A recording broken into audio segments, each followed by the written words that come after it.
All right, let's get started. Okay, so hi everyone. I'm Dylan, the founder of Cryptominded, and today I'm moderating the Cryptominded Community ICO Analysis with McFly.aero. It's a pleasure to sit with Ilya, co-founder at Bertini and advisor at McFly.aero. And these companies work together, but Ilya will tell you more about that later. During this live stream, you can ask Ilya any questions that you may have about the ICO of McFly, their flying cars, the feasibility of the project, and their future plan. So questions can be asked through the live chat on YouTube, and we'll do our best to attend to any of them. There's an employee from McFly on the chat as well to make sure that all the questions do get answered, and we'll try to get all your questions answered on the live stream as well.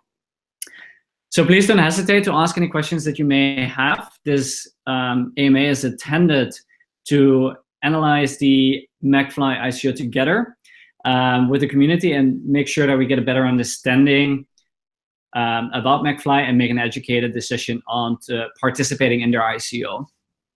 So Ilya, it's nice to have you here.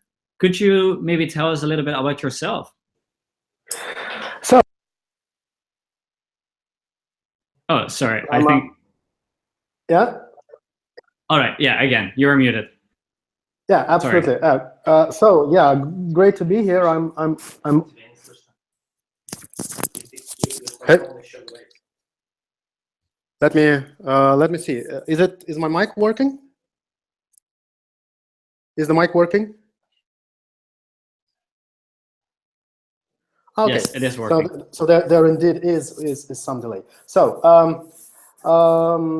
yeah, I'm Ilya Khanykov, and I'm really honored to be here and with you. And I wanted to, I guess, to express my gratitude that our project is raising attention. I am originally from the financial industry. I worked in a very niche investment company it was a Swedish public company called Tokenomics, and then it was acquired by Barclays. And then for the next 4 years, I was internet entrepreneur and angel investor. And then for the next 1.5 years, I'm with Bertini. I've co-founded with a bunch of Tupolev engineers who are involved in full cycle of developing and testing and certification flight of large passenger jets.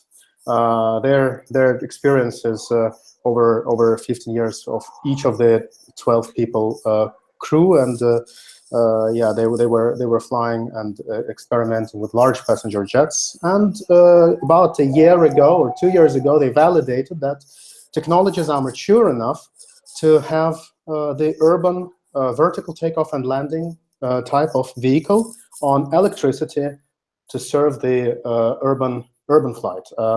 The battery may be a little bit short. It allows only like 30 or 40 minutes of flight, but with a speed of 300 kilometers per hour, which is roughly 200 miles per hour, that's more than enough to have 2 or 3 hops in the city. And if it's operated in the grid, that's basically the best use case. So that's a little bit about Bertini. And yeah, if I were to present, we're a part of the consortium, the blockchain.aero consortium that was formed. Well, it was ideated in spring, formed in summer, and now there are 9 members to the consortium, of which 2 are the flying car developers like ourselves. And the idea of the consortium is pretty simple. As aircraft manufacturers, we are initially, like naturally, can be separated from the market, from the passenger who's paying the fare. And so the blockchain.aero consortium is to build a system to deliver passenger flight to the passenger with blockchain administering it. So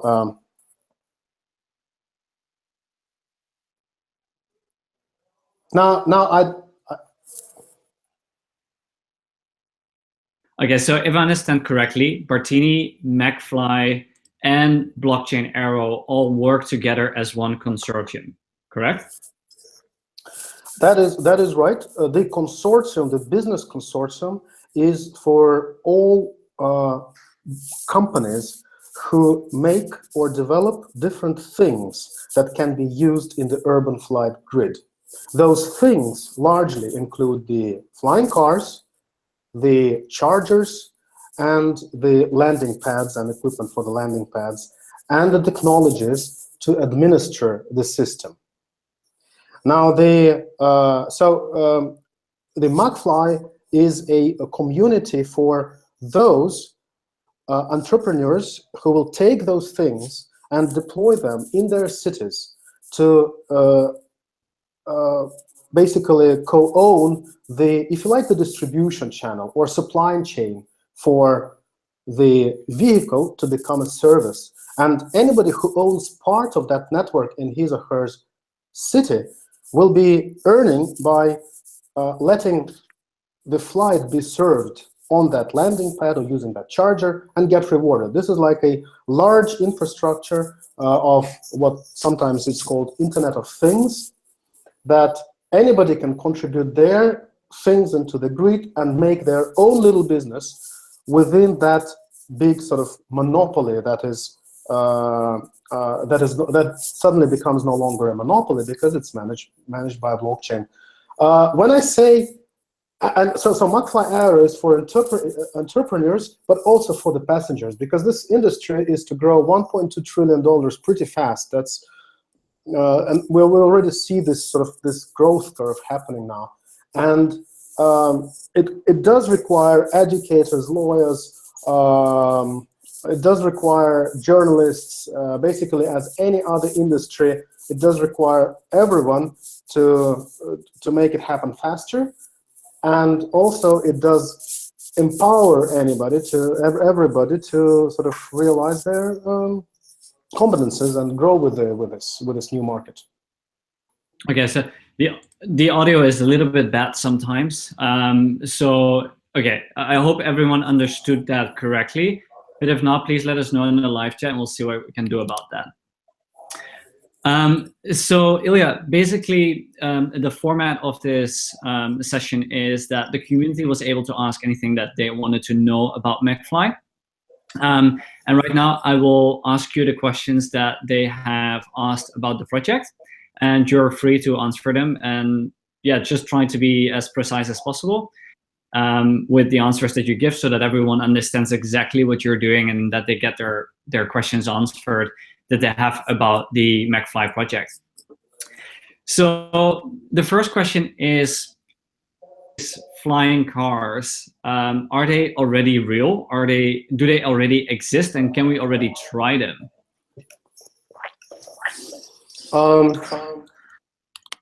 They have been tested. The prototypes have been tested already throughout 2017. We have seen if we're speaking about the industry as a whole, the Lilium Jet, Volocopter, Terrafugia. There are about 20 companies that are on the fast-growing curve of developing the flying cars, and some of them were already shown and tested in this year. And in Dubai, even the concept of urban taxi was already tested. And there are already 4 round B investments into 4 of these 20 companies that are visible in this market, done by, not surprisingly, automakers, automotive companies, at least half of them. Because what happens is we are pacing fast towards the mass production of these vehicles. So the other companies, including ourselves, ourselves as Bartini, are at different phases of prototyping. But just to give you an idea how fast it can happen, it took, for example, Lilium Jet only less than 2 years from a napkin sketch to round B to cover their mass manufacturing costs. So that's the speed of prototyping, the maturity of technologies, and the availability of venture capital that has been validated by that particular example. And there are other examples as well. So it's time to proactively build the market for these vehicles. Otherwise, the market channels will be controlled by the central bodies, and the order taxi button can be intransparent, if you like. Right. So, okay. So if I understand correctly, these vehicles are already being tested. And currently you are prototyping the vehicles with Bartini itself, but there has been other companies already that have already tested these vehicles in real life. So yeah, the technology is definitely possible, you're saying. Yes, yes. Specifically with Bartini, and the focus of today's discussion is not Bartini, but just to give you a flavor, is that the technological challenge is to have rotors tilting, like we have in Bartini design. That will take slightly longer in terms of months. The other aircraft manufacturer, part of the consortium, which is called Hepard, they don't tilt shift the engines, they sort of hover all the time. That is easier to make, and that vehicle will be available, we think, sooner. But we're still speaking months, not years. Mm-hmm. Okay, yeah, so because this concept is pretty new, flying cars, we haven't actually seen them in real life. Obviously, a lot of the questions are related to the feasibility of it.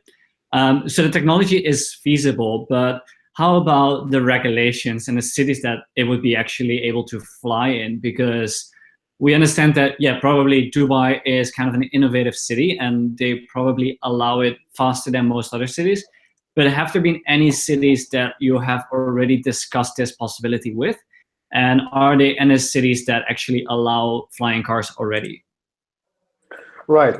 Well, you can look at it from two perspectives. So Dubai and other cities. So in Dubai, although they are innovative, they still give a lot of consideration to safety and to air traffic controls and to usage of airspace over the city. So they have a very advanced concept. So it's not only the enthusiasm of being innovative, they a lot of work to understand how it all will work from the safety and regulation perspectives. And that experience can and will be shared. I mean, as soon as cities start this work seriously, there is already a lot of experience to learn from.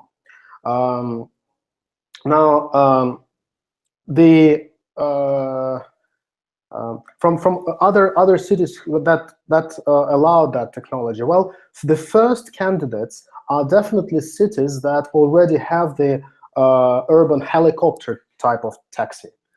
They already have sort of the infrastructure, the helipads. They understand how to sort of control the air traffic, and on that infrastructure, vehicles of our type with the air control technology of the blockchain.aero design can be layered. However, the concept. So basically, there are cities where they already have some form of helicopters that form as a taxi, and those cities would be more likely to regulate or allow flying cars because they already have the infrastructure in place. Could you maybe give us an example of one of those cities? One very recent example where helicopter taxi has just started is Bengaluru in India. However, you can see the examples in New York, in Tokyo, and in Moscow region, for example. You are not allowed to fly over the city of Moscow, but you are allowed to fly. The skies are open sky. That's called the open skies concept. The skies are open in the suburbs of Moscow. So it really helps to avoid the traffic jams, but at ridiculous costs so far. So we hope to change that. Okay, so in a white paper of McFly, you mentioned like first cities, or in the timeline of McFly, mentioned that there are cities that are having to agree to participate in the development and the deployment of the blockchain.aero grid. Which cities have signed up for that? There's only 1 month left according to the timeline. Have you already signed up any cities for that? Well, I think it's all in the dialogue mode. So we are in talks with Dubai. We're in talks with Moscow region. Signed up. I guess the core concept of this project is, from the city, what is really required is political will, regulation, and certification requirements. Basically, they should allow this to happen. They don't need to spend any monies, because the whole concept is based on the idea that local entrepreneurs will be building this or supporting this, contributing the pads, the chargers, employing the technologies that consortium members, but also other players will provide in order to deploy this network fast. I guess the idea is that the city just allows that to happen, doesn't do much. And from that perspective, we can look at different ways, how in different scenarios, how in different cities the airspace regulation developed, and in the cities where helicopter traffic is already there. I mean, you don't even need the city to sign up to that. But of course, the vehicles themselves need to be certified as passenger vehicles. That's for sure. Yeah, that makes a lot of sense. Okay, so I hope that gave the community a little bit more insight into the feasibility of flying cars and of this project. Because a lot of the people had questions around that specifically, well, we haven't really seen flying cars yet in cities, so like, how likely is that to happen? But of course, there's a token aspect and a blockchain aspect to this project as well.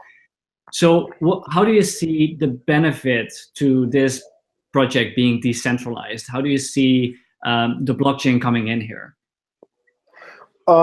I will give you a very practical use case that is already available from one of our consortium members called Drone Employee. They have a series of smart contracts on Ethereum blockchain, which can be used to deploy such, you can call them marketplaces of services that drones can provide. So if that marketplace is deployed in your city, you as drone owner can connect that drone into that grid, put it on, I guess, your rooftop or something, and all these drones and their listed services will be available to anyone who can ask, basically, the grid to provide the service. Two main services so far, which you can get from drones, is go someplace, take a picture, go back, or go someplace, take cargo, deliver some other place, go back.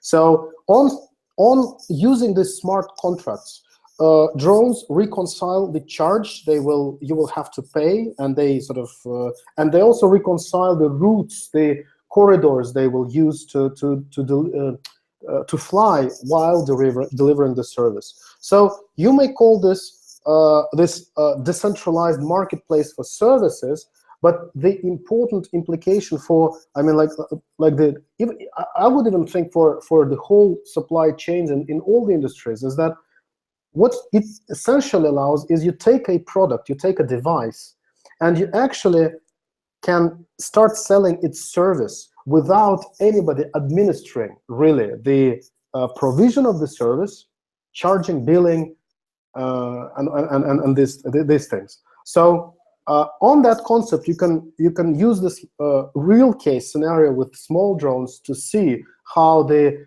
big drones or passenger drones or flying cars will be operating in a city. The vehicles themselves can be owned by many different people. Including ourselves, we can own our own vehicles and just contribute them to the network. You can see different people owning landing pads. You can see different people owning chargers that will slowly get electricity from the grid, and then, for example, use the technology of another of our consortium member, the ultra-capacitor technology, to pump that electricity fast into the battery of the aerial vehicle.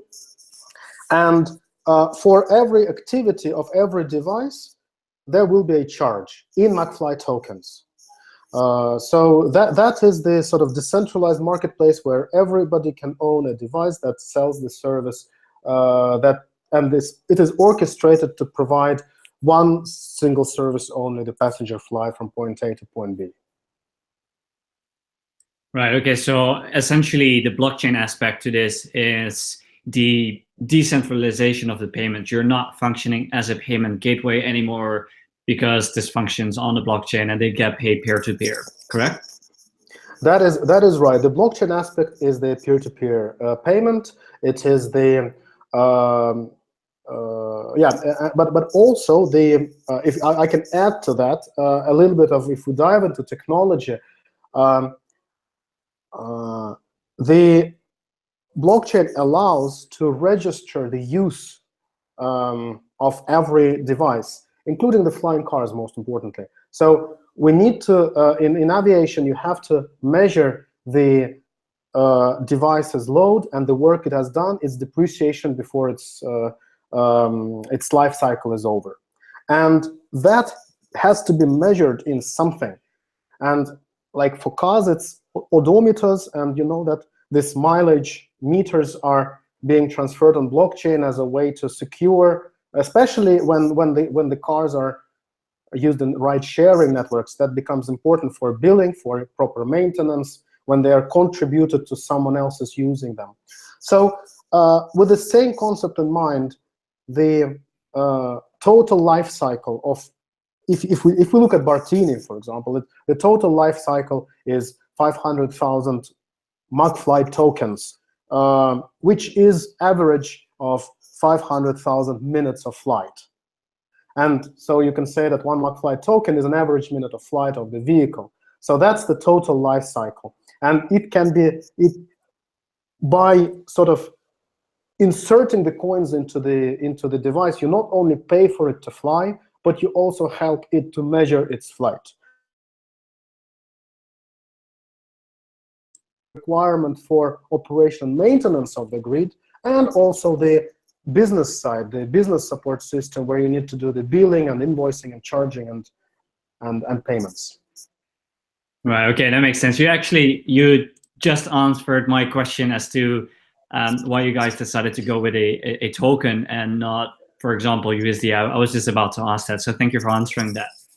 So there are some questions from the community as well related to the token itself, the numbers, and the upcoming ICO. So one person is asking, is the supply of McFly fixed? Because the white paper mentions additional tokens will be issued when new vehicles are issued. But if the supply is not fixed, what is the release schedule? Like, how do we know? Like, how do we know how many tokens are going to be in the market, essentially? Now,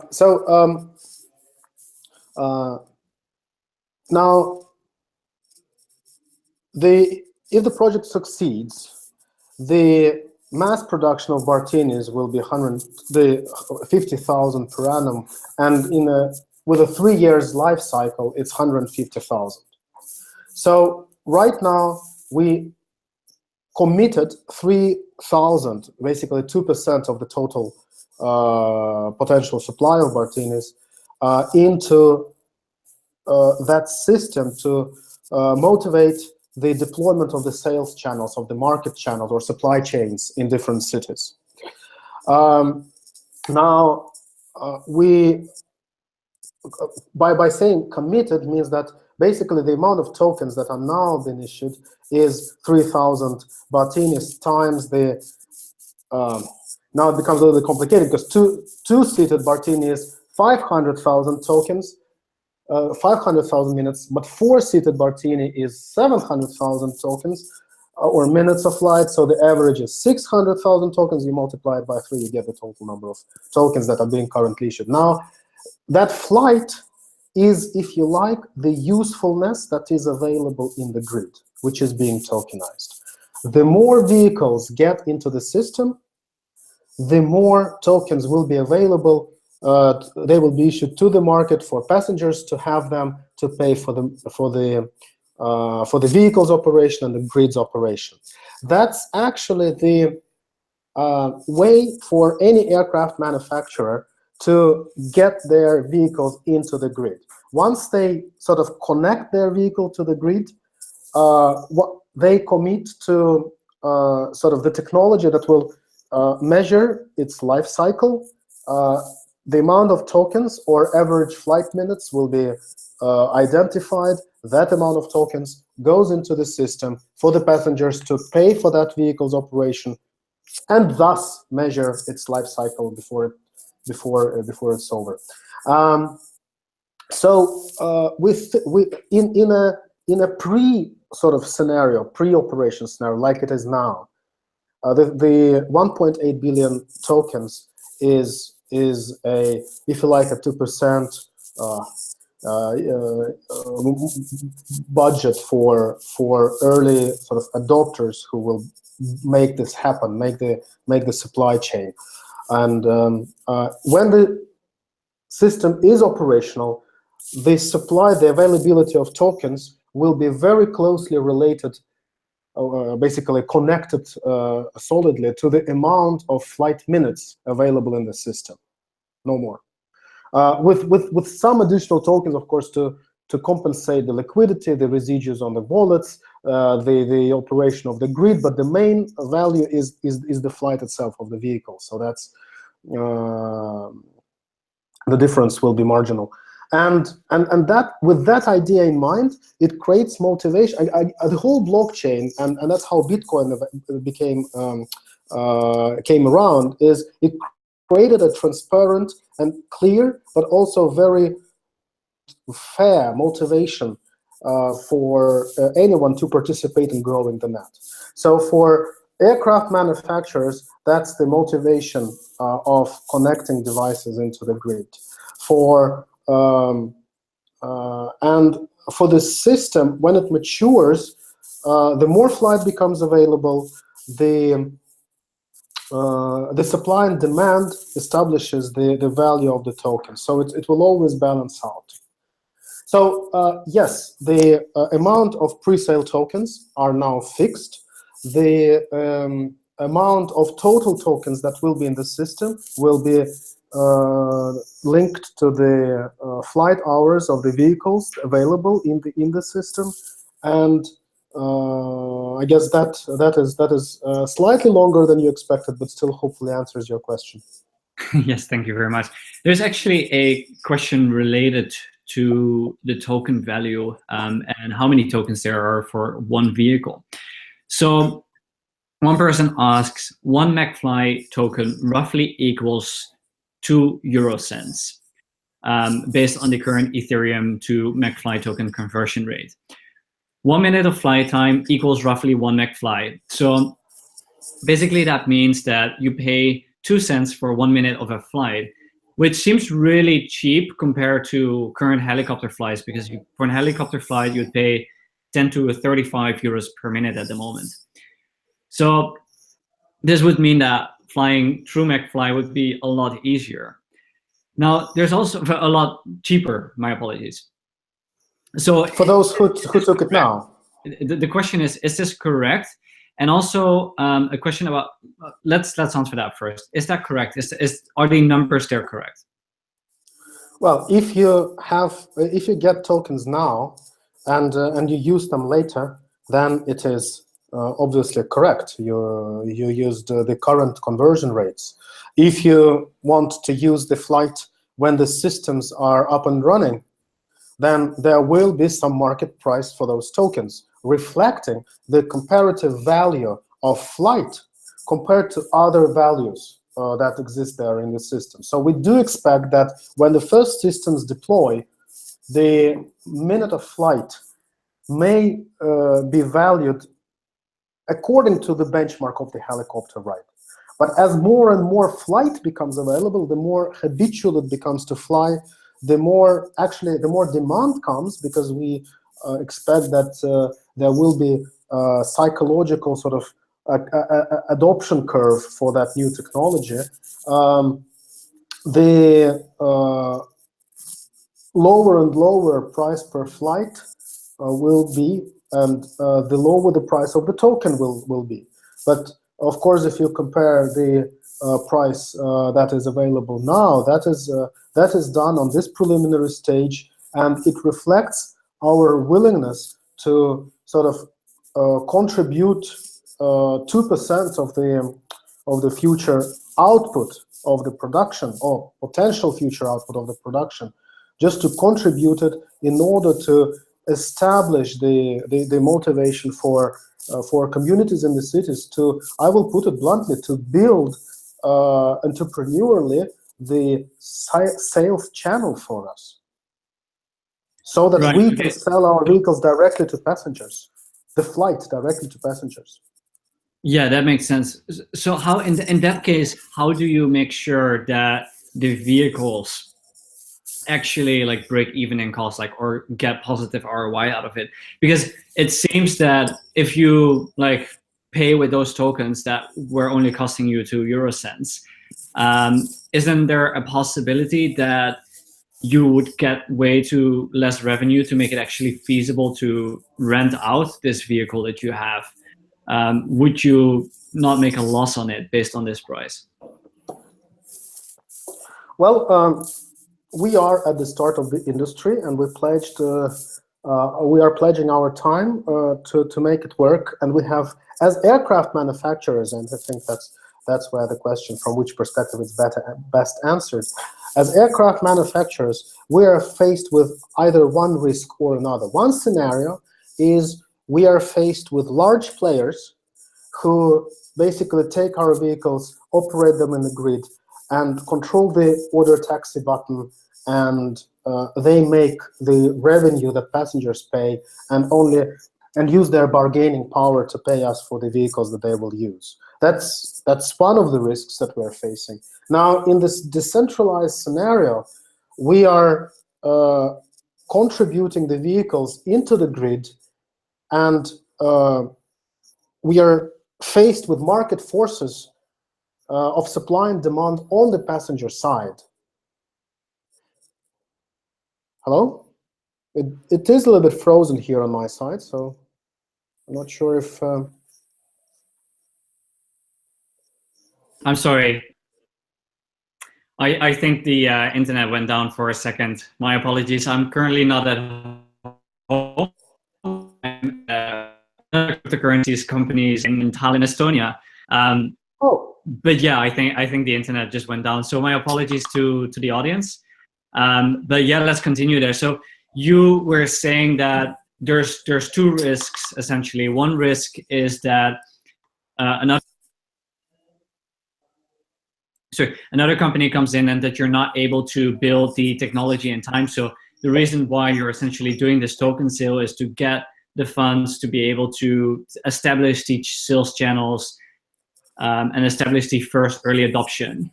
I think what is... what was the other risk? The main risk is if we are separated from the final customers, from the passengers. I mean, for Bartini, that is a venture... Hello? Yeah. I'm not sure if it's on my side, or does it work?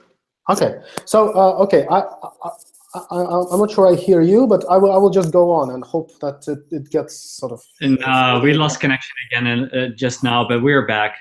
Okay, great. So I'm not sure what side it is. My apologies. Yeah, so there are two sets of... One risk is if we are disconnected from the passengers who actually pays for the flight.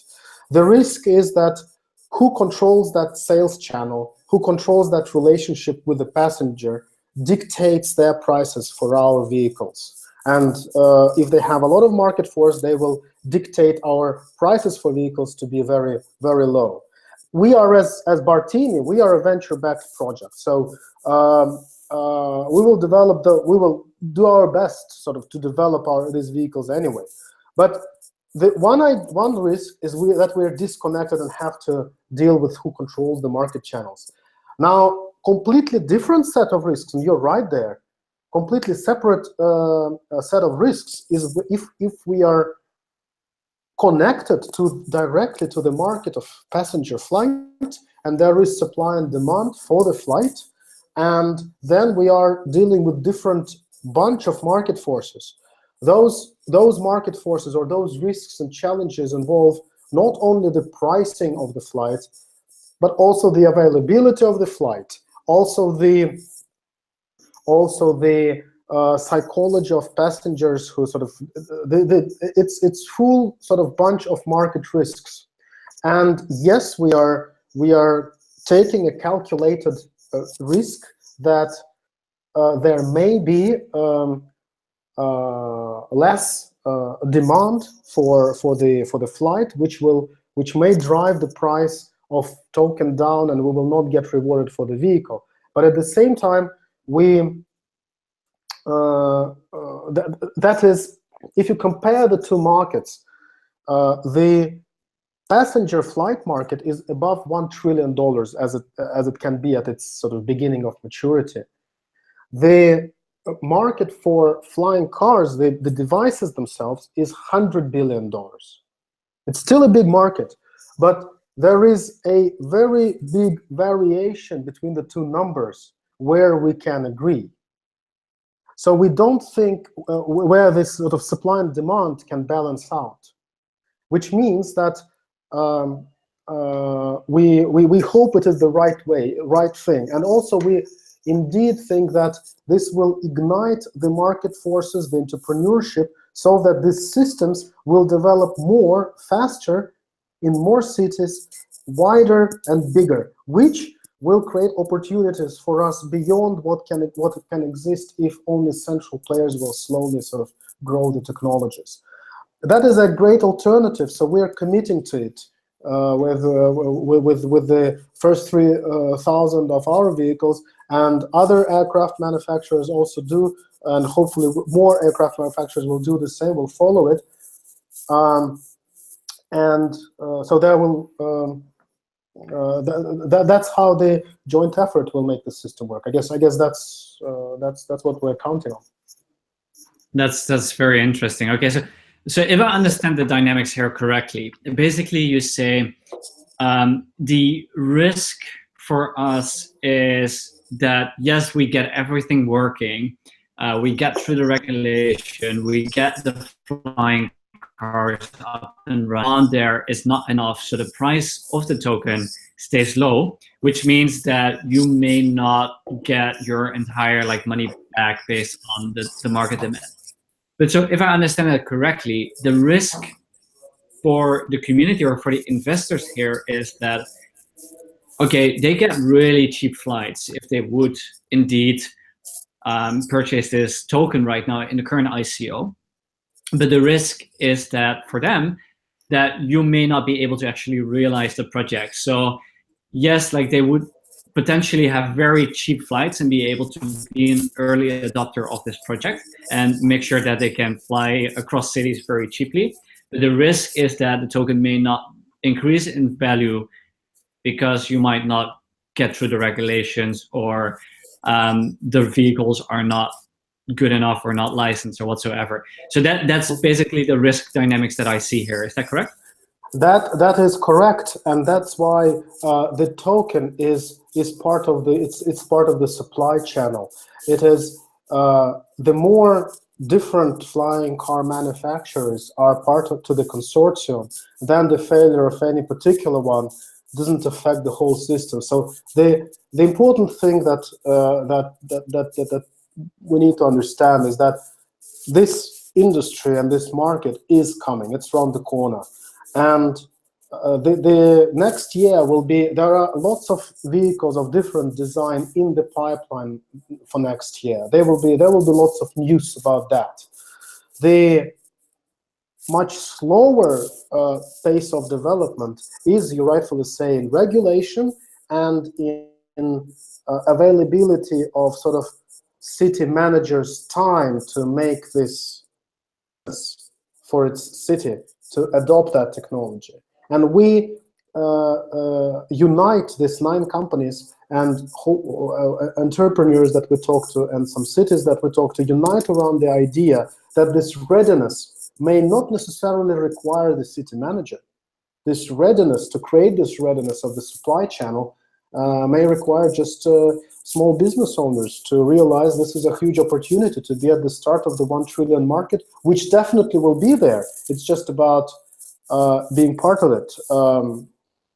And the more people become part of it, the more chance it happens. That's why I like so much to be here and talk to you. So ask me anything. Okay, that's okay. So interesting. So personally, my own opinion on McFly initially was, okay, like the feasibility of this seems very like high in the sky. Like it's a dream project essentially.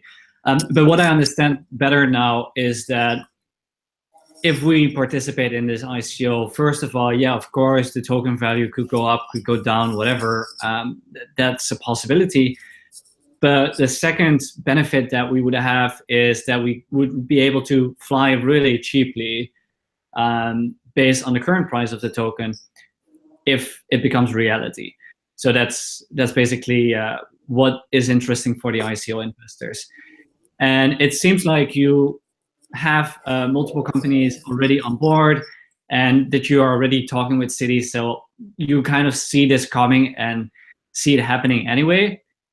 It's of course to be seen whether you guys are going to be the first ones flying around cities or whether it's Uber, for example. But it's a very interesting dynamic and an interesting use case for the token, I think. So we came basically to the end of the community ICO analysis. If you guys have any other questions, please let me know on the live chat on YouTube or the crowds right now. So yeah, just feel free to ask anything right now, and you have a few minutes to send them through. May I make a little comment? Sorry? May I make a little comment on your semi-final remarks before we go to this Q&A? Yeah, sure. We truly believe that it really doesn't. It's not a competition with Uber or any city manager who wants to do it in the cities. Where the concept allows a lot of collaboration. We believe that this technology, it just changes the business models. Take Uber, for example. What is their core competence? The core competence is the data analysis. They know where people go from one place to another. Based on that, they can operate fleets better. Blockchain.aero is essentially, at least at the start, data analytics capacity. It's just the dispatch system and marketplace. So it just but maybe if you have the data analysis, then you can, within that system, own a fleet, and you can be making profit on your core competence, which is data analysis, and you dispatch the fleet where you know it will be demanded, where this, and of course the fare within the grid will be based on the current load. So whenever there is somebody is demanding landing on a pad near the stadium where a match is about to start, to land there will be at a cost that will be charged by the landing pad that is at demand. So knowing that, you can, if you have the data analysis and that capability, the core competence, you can actually compete on that market as one of the players better. So our system doesn't, our concept or this system doesn't rule out large players. It's just that the business models will change, but surprise, surprise, they will change anyway. Blockchain is revolutionizing industries. Okay, we've seen it in fintech so far, but we will see it more and more across many supply chains. So it's anyway the future that comes. It's just that we already have 9 companies backing it up, and hopefully more.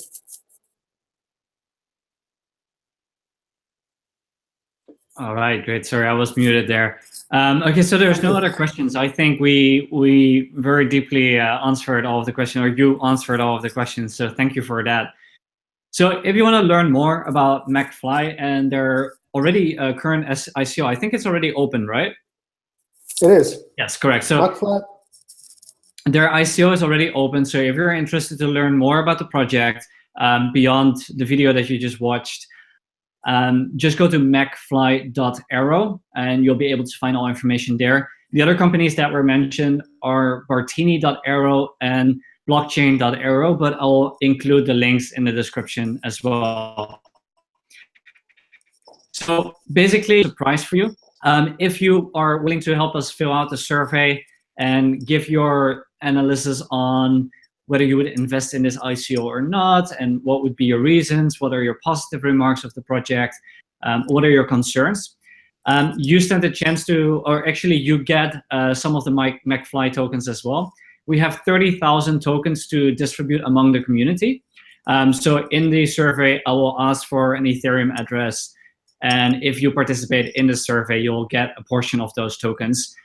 So hopefully in the future, you will get access to a cheap flight as well for helping to answer and helping the community understand McFly better. And yeah, helping make a decision on investing in it.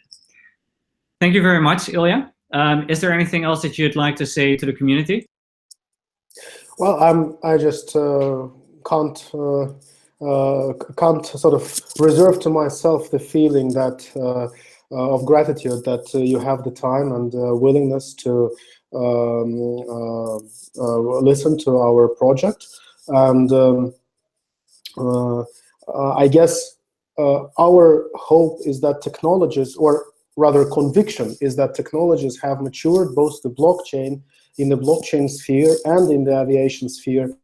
So now we all are about to experience the exponential growth as these technologies get implemented. I mean, they've been a long time in development phase, but now we can call blockchain technology a mature technology that waits to be implemented. And we are at the intersection of two exponentially growing trends that puts a lot of sort of pressure on us and a lot of responsibility. And but it's very, very interesting. So whoever is interested, please get in touch with me personally. I'm more than willing to share. We have a lot of thoughts behind our hood. We have a lot of plans, and a lot has been done already with 2 blockchains, 2 aircraft manufacturers. So I'm more than willing to share, and we invite anybody to participate with action to make this work. It's a huge industry, and it welcomes everyone who has just a little bit of spare time. You can do it as a hobby also. So please welcome. Awesome. So I think Nick would be able to share the link to your community and the live chat so that people are able to connect with you there as well. All right, great. Thank you very much. So if you help to fill in the survey, you'll get access to the report afterwards. And basically the report is made up based on the community feedback that we get on McFly.aero, and hopefully this will help you guys make a good educated decision or not. I definitely learned a lot today, and I think it's an interesting project. I hope to be able to fly in a car back home sometime soon in the future. And yeah, wish you guys all the best. Have a good ICO, and thank you all for watching.